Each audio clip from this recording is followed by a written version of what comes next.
ને મિત્રો મજામાં. મિત્રો આપણે જુદી જુદી પરીક્ષામાં પૂછાયેલા સમ્સ જોઈ રહ્યા છીએ.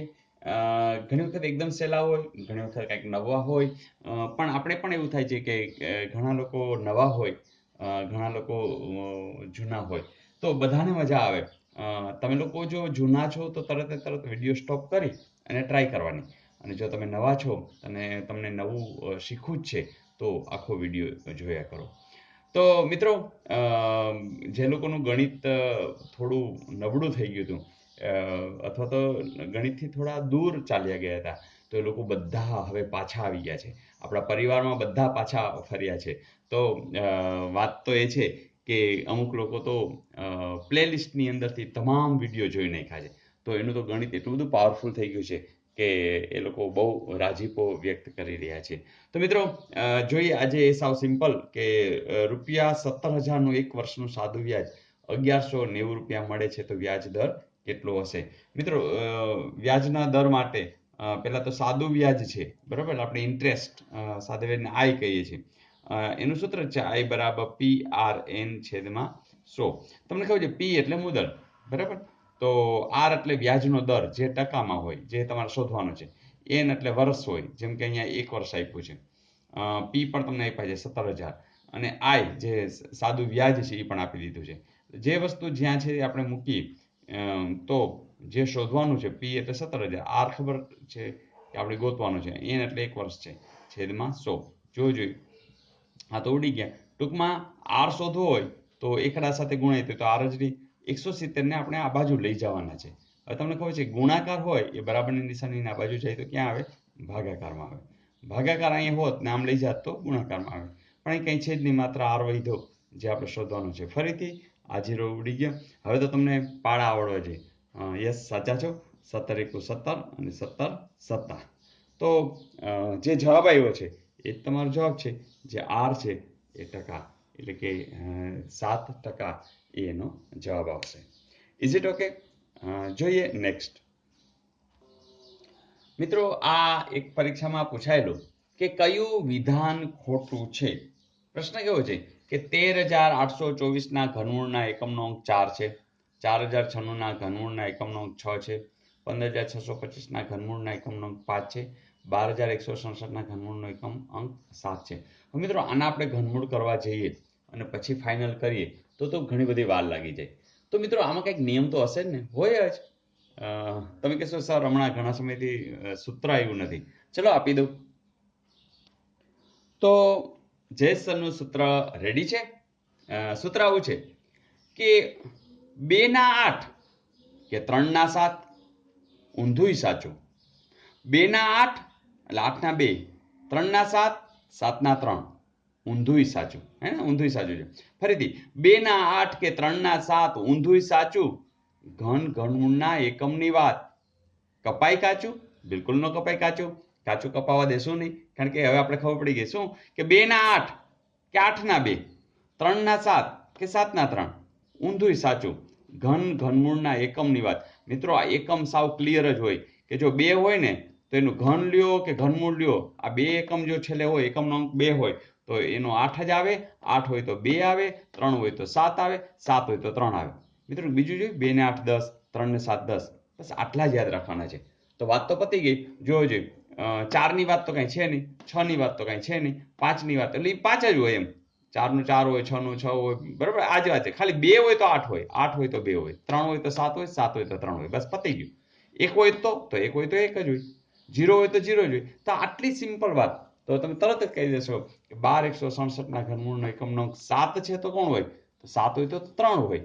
તો એ છે એ આવી જશે.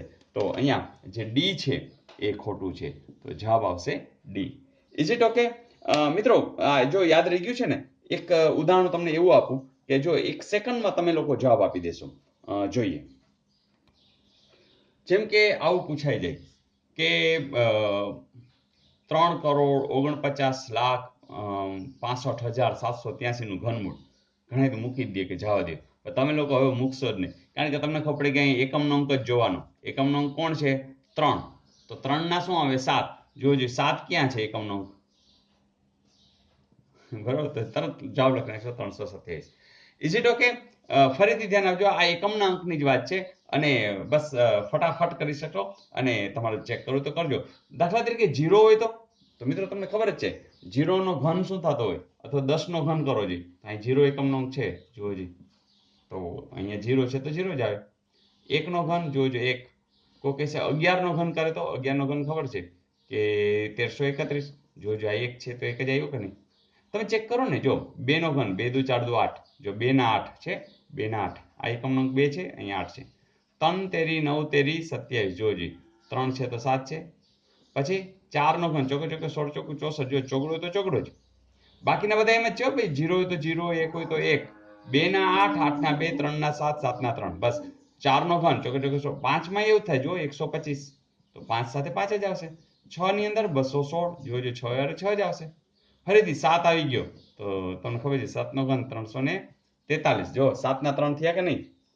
તો એ જ રીતે 8 માંય થશે, 8 નો ઘન બરાબર 88 64, 64 ગુણ્યા 8 કરશો કેટલા આવે છે, યાદ છે? આ રાખવાનો યાદ, 512.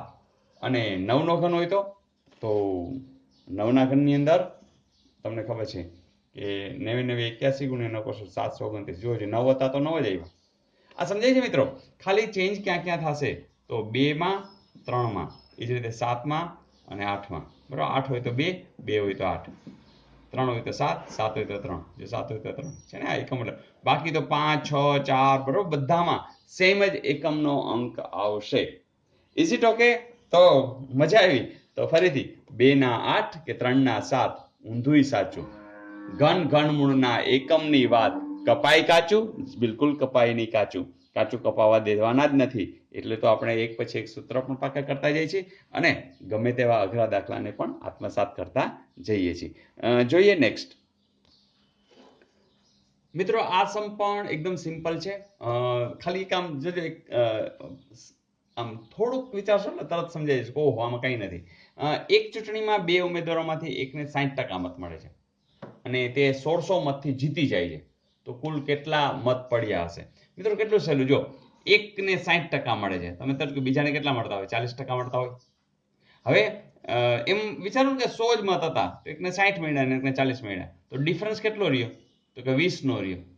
એવો ડિફરન્સ તમને આપ્યો છે, બરાબર. એનું કે તમે 60% માંથી 40% બાદ કરો તો 20%નો જે ડિફરન્સ છે, એ 20% ડિફરન્સ એટલે જ 1600 છે, એવી ખાલી વાત કરી છે.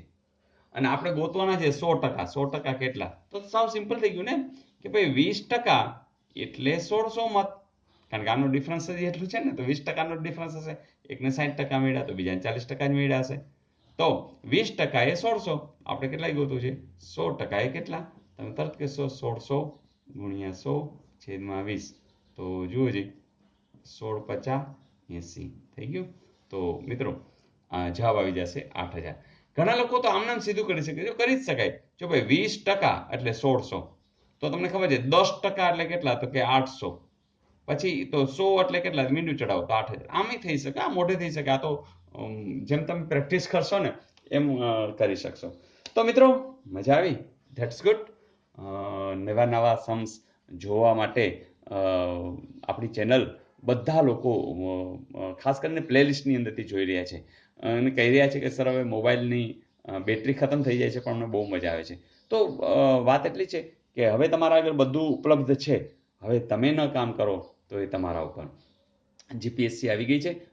જીપીએસસીના ફોર્મ્સ અત્યારે ભરી રહ્યા છે. જે લોકો રેગ્યુલર અત્યારે જુએ છે એ લોકો માટે કે ખાસ ફોર્મ ભરી દેજો. ગ્રેજ્યુએટ તમામ લોકો, ગ્રેજ્યુએટમાં છેલ્લા વર્ષની દીધી હોય અને રિઝલ્ટ બાકી હોય એને કંઈ પણ કારણસર તો પણ એ લોકો પણ ભરી દે, કારણ કે બસ સરકારની ઈચ્છા છે. અને બીજું માત્ર 100 રૂપિયા છે, તો આ બહુ સારી વાત છે. યુવાનોને બહુ મોટી રકમ પે કરવી પડે, 500 રૂપિયા 1000 રૂપિયા, તો એ અઘરું પડે. એક તો બેકાર હોય, પણ સરકારે બહુ સરસ આ વાત છે, 100 જ રૂપિયા માત્ર ભરવાના છે. તો અચૂક ફોર્મ ભરી દેજો બસ. બાકી તો આપણી ચેનલ તમારી સાથે છે, કોઈ ટેન્શન ના રાખતા. જીપીએસસીની ફૂલ તૈયારી કરાવશું. શક્ય એટલી મારી મદદ તમને હશે ને હશે જ. તો મિત્રો બસ ખાલી ફોર્મ ભરો, આગળ વધો અને સમયનો બિલકુલ સદુપયોગ કરો. તો મિત્રો જો ક્યાંક પણ નિરાશા જેવું આવે તો તમને ખબર છે આપણા પ્લેલિસ્ટની અંદર વિચાર વલણું છે, એ ખાસ સાંભળ્યા કરો. મિત્રો કાલે વધુ તૈયારી સાથે મિલતે હે બ્રેક કે બાદ. આવજો.